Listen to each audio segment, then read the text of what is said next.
मुख्यमंत्री कौटू लड़े जो गंजाम जो हिंजिड़ी से तो दक्षिण ओडिशा से हिंजिड़ी विरुद्ध गोटे प्रार्थी मुझे ठीक अच्छी देवाई से शुणला डर कहते पश्चिम ओडिशा से जो जी सी गलापर मुझे प्रचार करने जी देखा जहाँ हम मु गोटे लोक मंत्रिमंडल थी सरकार दोष सुबह को सब पदार पकई तेणु सरकार को विषदृष्टि अच्छी एवं मु मुहरे कहूनी सबू सरकारी नथिपत्र कथा रही मु 35 वर्ष विधायक 6 थर मंत्री सरकार अधा विभाग मु मंत्री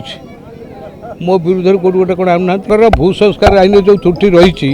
से एकता होटा को संशोधन करवा 10 मसीह चेष्टा करी शेष गत वर्ष 17 मसीह सेप्टेम्बर 17 तारिख में बैठक डका हे गोटे आमेंडमेंट आसो जे गोटे कथा आमर आईन रे व्यवस्था अच्छी कौन सी चाषी ता जमी भाग दे पार ना जदि भाग दे जना पड़े तो मालिकाना पलैब तेणु जमी मैंने भागवान को स्वीकार करना से गोटे आमेंडमेंट करने उच्च स्तर बैठक बसला सब पदाधिकारी बसले से स्थिर है आम गोटे आमेंडमेंट आने कौन आने ना जो चाषी मानकर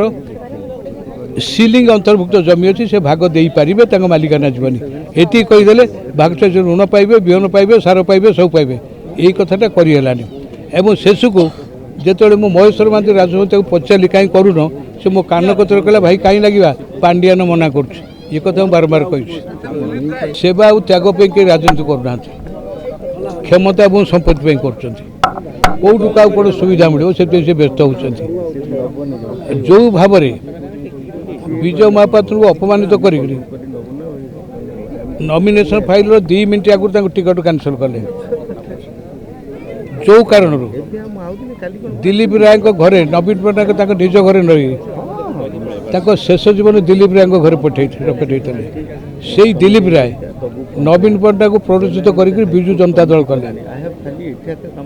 से दल बाहर कर बैजयंत पंडा को दल बाहर कर विजय महापात्र को दल बाहर कर अनेक बाहर कर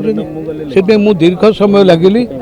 यही विजु पट्टनायक अनुगत मैंने जो अपमानित होती समस्त आस आम गोटे स्वतंत्र आंचलिक दल करवा निर्वाचन कमिशन प्रस्ताव देली कि जनक पर जन जेजुआड़े पड़ेला तेणु नवा फल मुझे मत विजु जनता दल को हरैया पड़ो नवीन पट्टनायक शासन को खत्म करा पड़ो तेणु क्या जरिया हम मुझे देखली भारतीय जनता पार्टी सभापति उद्यम कर सामिल होगी राजसाक्षी होगी मत ओडिशा जो छेड़ा कली मोर किसी असुविधा ना तेणु निर्वाचन में कौन हम न हम प्रार्थी भी ना भी से निर्वाचन लोक मैंने जहाँ स्थिर करेंगे से करेंगे।